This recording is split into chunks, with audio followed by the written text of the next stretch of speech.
پیش خدمت ہے ڈوگو فائٹرز۔ اس کا مطلب ہے کہ ویرا جون نے فون کر دیا تھا اخبار کے دفتر گڈ شو۔ چلو اس طرح تم سے ملاقات ہو گئی، ورنہ نہ جانے تم کہاں کہاں گھومتے پھرتے، عمران نے مسکراتے ہوئے کہا، اور جوزف اور جوانا نے سر ہلا دیے۔ اب آپ کا کیا پروگرام ہے؟ جوانا نے پوچھا۔ سب سے پہلے تو صفدر اور اس کے ساتھیوں کی خبر لینی ہے۔ انہوں نے مجھے بتایا کہ صفدر، تنویر اور جولیا کو گرفتار کر کے قتل کر دیا گیا ہے، لیکن مجھے اس خبر پر یقین نہیں آ رہا کیونکہ تینوں ہی ٹاپ ایجنٹ ہیں، نہ اتنی آسانی سے قابو آنے والے ہیں اور نہ اتنی آسانی سے مرنے والے۔ بہرحال معلوم کرنا تو ضروری ہے، عمران نے کہا اور جیب سے وہی قلم نکال کر اس کے کلپ کو ذرا سا نیچے کیا اور پھر کلپ کو محسوس انداز میں دبانا شروع کر دیا۔ چند لمحوں بعد کلپ کے کنارے پر ایک ستارہ سا جھلملانے لگا۔ عمران نے چند لمحے رک کر دوبارہ کلپ کو محسوس انداز میں مسلسل دبانا شروع کر دیا۔ پھر اچانک جب کلپ کے کنارے پر بیک وقت 2 ستارے جھلملانے لگے تو عمران کے چہرے پر اطمینان اور مسرت کے آثار واضح طور پر نمایاں ہو گئے، کیونکہ دوسرے ستارے کا کلپ پر نمودار ہونے کا مطلب تھا کہ کال اٹینڈ کی جا رہی ہے، اور ظاہر ہے اس محسوس ٹرانسمیٹر کی کال سوائے صفدر کے اور کوئی اٹینڈ ہی نہ کر سکتا تھا، اور صفدر کی کال اٹینڈ کرنے کا مطلب تھا کہ کرنل وینڈن کی اطلاع غلط تھی۔ عمران نے اب کلپ کو مسلسل دبانا شروع کر دیا اور پھر رک کر اس نے قلم کو کان سے لگا لیا۔ کافی دیر تک وہ قلم میں سے نکلنے والی ہلکی ہلکی ٹک ٹک کی آوازیں محسوس سنتا رہا۔ جب ایک لمبی ٹک کے بعد آواز نکلنی بند ہو گئی تو عمران نے کلپ کو پھر دبانا شروع کر دیا۔ تھوڑی دیر بعد ہاتھ روک کر اس نے قلم کو دوبارہ کان سے لگا لیا، اور اس بار دوسری طرف سے آوازیں سننے کے بعد اس نے کلپ کو دوبارہ محسوس انداز میں دبایا اور کلپ کے دوبارہ اوپر چڑھا کر اس نے قلم کو واپس جیب میں ڈال لیا۔ کیا ہوا ماسٹر، کیا خبر ہے؟ جوانا نے اشتیاق بھرے لہجے میں کہا۔ وہ تینوں خیریت سے ہیں، دھوکے میں مار ضرور کھا گئے تھے لیکن بچ گئے ہیں، اور میں نے انہیں آئندہ پروگرام کے بارے میں ہدایات دے دی ہیں، عمران نے سر ہلاتے ہوئے جواب دیا، اور جوانا، جوزف اور ٹائیگر تینوں کے چہرے بے اختیار کھل اٹھے۔ بوس، میرا خیال ہے کہ اب ہمیں کسی اور میک اپ میں ساؤتھ افریقہ میں داخل ہونا چاہیے۔ میرے ذہن کے مطابق تو ہم جانسن کے آدمیوں کا اگر میک اپ کر لیں تو پھر وہاں ہماری چیکنگ نہ ہو سکے گی، ٹائیگر نے گفتگو میں حصہ لیتے ہوئے کہا۔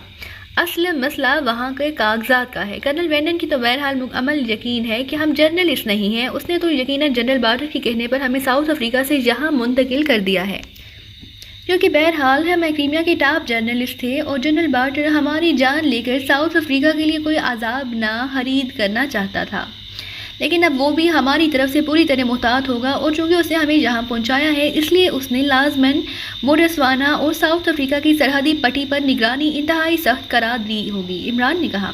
بوس، سردار سے اس سلسلے میں بات کی جائے، یہ لوگ طویل عرصے سے یہاں رہ رہے ہیں، ہو سکتا ہے ان کے تعلقات ایسے ہوں کہ ہم ان کی مدد سے سرحد عبور کر جائیں، جوزف نے کہا، اور عمران چونک پڑا۔ اوہ ہاں، ویسے تمہارے دوست سردار جیکا کا کوئی خاص ذہین اور تیز نوجوان نظر آتا ہے، اسے ذرا بلاؤ، عمران نے چونک کر کہا، اور جوزف اٹھ کر باہر چلا گیا۔ تھوڑی دیر بعد وہ کورو اور اس کے باپ سردار کو ساتھ لے آیا۔ بوس، میں نے بات کر لی ہے، یہ ایک ایسا راستہ جانتے ہیں جہاں چیکنگ نہیں ہوگی، جوزف نے کہا۔ مجھے تفصیل بتاؤ، وہاں عام حالات نہیں ہیں، عمران نے کہا۔ جناب، آپ میرے دوست جوزف کے بوس ہیں، اور جوزف کو اس زمانے میں مجھ پر بے پناہ احسانات ہیں، جب میں اس کے ساتھ ایکریمیا میں رہتا تھا، اس لیے آپ بے فکر رہیں، میرا بیٹا کورو آپ کے ساتھ جائے گا اور آپ کی مکمل رہنمائی کرے گا، یہ ایسے معاملات میں بے حد ہوشیار ہے، جوزف کے دوست سردار نے اپنے بیٹے کورو کی طرف اشارہ کرتے ہوئے انتہائی مؤدبانہ لہجے میں کہا۔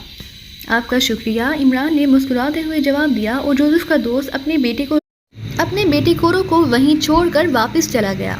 آپ نے جوہمبرگ جانا ہے؟ کورو نے عمران سے مخاطب ہو کر پوچھا۔ ہاں، لیکن سنو، وہاں انتہائی سخت چیکنگ ہو رہی ہے، کورو کو بتاتے ہوئے عمران نے کہا۔ جناب، میں آپ کو اپنی کار میں وہاں سے سرحد پر لے جاؤں گا، بالکل سرحد کے اوپر ایک گاؤں ہے کابورا سے ہم جیپ حاصل کریں گے اور پھر ایک چھوٹے سی جنگل کو کراس کر کے ساؤتھ افریقہ کے ایک سرحدی قصبے بجانگ میں پہنچ جائیں گے۔ اس سرحدی قصبے کے پاس ہی ایک بہت بڑی فیکٹری ہے، کھاد بنانے والی فیکٹری۔ اس فیکٹری میں جوہمبرگ کے کئی سفید فارم آفیسر بھی ہیں، بے شمار لوگ ہیں، وہاں سے ہم آسانی سے ان میں سے کسی کی کار میں جوہمبرگ پہنچ سکتے ہیں۔ فیکٹری کا لیبر انچارج میرا دوست ہے، وہ سیاہ فام ہے، اور ویسے وہ بھی بہت بڑا سمگلر اور جرائم پیشہ آدمی ہے، وہ ہماری مدد کرے گا، کورو نے تفصیل بتاتے ہوئے کہا۔ اوہ ویری گڈ، یہ اچھا پلان ہے، ہم ان آفیسرز میں سے اپنے مطلب کے آدمی چن کر ان کے میک اپ میں جوہمبرگ میں آسانی سے داخل ہو سکیں گے۔ وہاں تمہاری دوست کے باس میک اپ کا سامان مل سکے گا؟ عمران نے مسکراتے ہوئے کہا۔ اگر اس کے پاس نہ ہوا تو وہ بہرحال بندوبست ضرور کرے گا، اس کے ہاتھ سے لمبے ہیں، کورو نے کہا۔ کتنے لمبے؟ گھٹنوں سے نیچے تک تو نہیں جاتے؟ اچانک عمران نے انتہائی سنجیدہ لہجے میں کہا۔ گھٹنوں سے نیچے تک؟ کیا مطلب؟ میں سمجھا نہیں، کورو نے حیران ہو کر کہا۔ کبھی گوریلا دیکھا ہے جسے بن مانس کہا جاتا ہے؟ عمران نے اسی طرح سنجیدگی سے پوچھا۔ ہاں دیکھا ہے، فلموں میں۔ کیوں؟ کورو نے اور زیادہ حیران ہوتے ہوئے کہا۔ اچھا میں نے سمجھا آئینے میں دیکھا ہوگا۔ بہرحال تم نے دیکھا ہوگا کہ بن مانس کے ہاتھ اس کے گھٹنوں سے نیچے تک لمبے ہوتے ہیں، اور تم نے خود کہا ہے کہ تمہارے اس لیبر انچارج کے ہاتھ بہت لمبے ہیں، عمران نے منہ بناتے ہوئے کہا، اور کورو ایک لمحہ تک تو خاموش رہا، پھر یکلخت کھلکھلا کر ہنس پڑا۔ اوہ، آپ واقعی بہت گہرا مذاق کرتے ہیں صاحب، میرا مطلب تھا کہ اس کے تعلقات بہت ہیں، کورو نے بری طرح ہنستے ہوئے کہا۔ اچھا ان کا کوئی نتیجہ بھی نکلا یا کسی پیر فقیر کے پاس جانا پڑے گا؟ عمران نے اسی طرح سنجیدہ لہجے میں کہا تو کورو ایک بار پھر حیرت بھرے انداز میں عمران کو دیکھنے لگا۔ نتیجہ؟ پیر فقیر کیا مطلب؟ کورو نے حیرت بھرے لہجے میں کہا۔ یار تم تو ہر بات کا مطلب پوچھنے بیٹھ جاتے ہو بھائی، تعلقات کا نتیجہ تو بہرحال نکلتا ہے، چاہے لڑکا ہو یا لڑکی، اور ہو نہ ہو پھر پیروں فقیروں کے تعویذ، عمران نے کہا، اور کورو ایک بار پھر کھلکھلا کر ہنس پڑا۔ تعلقات سے میرا مطلب، کورو نے ہنستے ہوئے کہنا شروع کیا، لیکن پھر اس طرح منہ کھولے خاموش ہو گیا جیسے اسے اپنے مطلب کے الفاظ ہی نہ مل رہے ہوں۔ بہرحال جو بھی مطلب ہو، تمہاری پلاننگ ٹھیک ہے، چلو کار نکالو، ہم نے ابھی چلنا ہے۔ عمران نے مسکرا کر اس کے شانے پر تھپکی دیتے ہوئے کہا، اور کورو الفاظ کی تلاش چھوڑ کر ہنستا ہوا اٹھا اور بیرونی دروازے کی طرف بڑھ گیا۔ جیسورا کی حالت واقعی پاگلوں جیسی ہو رہی تھی، وہ مسلسل کمرے کے اندر ٹہل رہا تھا، اس کا چہرہ غیظ و غضب سے بری طرح مسے ہو رہا تھا۔ ایک طرف کرسی پر کرنل جوہم بیٹھا ہوا تھا، تم نے ہوا مہوا انہیں دور لے جا کر گولی مارنے کی ہدایت دے دی، وہیں اڑا دینا تھا گولیوں سے، کرنل جوہم نے قدرے تلخ لہجے میں کہا۔ اب مجھے کیا معلوم تھا کہ ایسا واقعہ بھی پیش آ سکتا ہے، وہ مکمل طور پر بے حس تھے، اور یہاں دور دور تک عوام و تنظیم کے کسی آدمی کے متعلق اطلاع موجود نہ تھی، لیکن اس کے باوجود ہمارے 4 آدمیوں کو گولیوں سے اڑا دیا گیا، ان کی مشین گنیں بھی غائب ہیں، اور وہ بے حس و حرکت لوگ بھی اس طرح غائب ہو چکے ہیں جیسے انہیں زمین کھا گئی ہو یا آسمان۔ آخر وہاں ہوا کیا؟ مجھے تو اس بات کی سمجھ نہیں آ رہی، جیسورا نے رک کر بات کرتے ہوئے کہا، اور پھر اس سے پہلے کوئی اور بات ہوتی میز پر رکھے ہوئے ٹرانسمیٹر کی سیٹی بج اٹھی۔ جیسورا نے تیزی سے ہاتھ آگے بڑھا کر اس کا بٹن دبا دیا۔ Hello hello, wing 3 calling over, ایک تیز آواز سنائی دی۔ یس جے اٹینڈنگ یو اوور، جیسورا نے ایک رخت لہجے میں جواب دیتے ہوئے کہا۔ باس، ونگ 3 کے 11 نے اطلاع دی ہے کہ اس نے 3 افراد کو پیشور ندی کے کنارے اونچی اونچی جھاڑیوں میں چھپ کر شمال کی طرف بڑھتے ہوئے دیکھا ہے، لیکن جب میں نے وہاں تحقیقات کرائی تو وہ لوگ تو نہ مل سکے، لیکن ان جھاڑیوں سے معلوم ہوا تھا کہ وہاں سے کچھ لوگ گزرے ضرور ہیں، اوور۔ ونگ 3 نے جواب دیتے ہوئے کہا۔ 3 افراد اور پیشور ندی کے کنارے، ان کا رخ شمال کی طرف تھا، کیا مطلب؟ شمال کی طرف تو ہیڈ کوارٹر ہے، اوور۔ جیسورا نے انتہائی حیرت بھرے لہجے میں کہا۔ یس جناب، اسی لیے تو میں نے تحقیقات کرائی ہیں، 11 نے دوربین سے صرف ان کی ایک جھلک دیکھی ہے، اس کے بعد ان کا پتہ نہیں چل سکا، اوور۔ ونگ 3 نے جواب دیتے ہوئے کہا۔ اوہ، پھر وہ یقیناً وہی لوگ ہوں گے، وہی سیکرٹ ایجنٹ۔ تم ایسا کرو، پورے ونگ کو الرٹ کر دو، انہیں ہر حالت میں تلاش کرنا ہے، اور اس بار جیسے ہی وہ نظر آئیں انہیں ہر حالت میں تلاش کرنے کے گولی مار دینی ہے۔ یس باس، ہم الرٹ ہیں، جلد ہی ہم انہیں تلاش کر لیں گے، اوور۔ ونگ 3 نے کہا۔ انہیں ہر حالت میں تلاش کرو اور دیکھتے ہی گولیوں سے اڑا دو، اور مجھے فوراً رپورٹ کرو، اوور اینڈ آل، جیسورا نے چیخ کر کہا، اور پھر اس نے ٹرانسمیٹر آف کر کے جلدی سے اس کی مختلف نابیں گھما کر دوسری فریکوینسی ایڈجسٹ کرنی شروع کر دی۔ چند لمحوں بعد اس نے نابوں سے ہاتھ ہٹا کر ایک بار پھر بٹن دبا دیا، اور ٹرانسمیٹر میں سے ٹوں ٹوں کی آوازیں نکلنے لگیں۔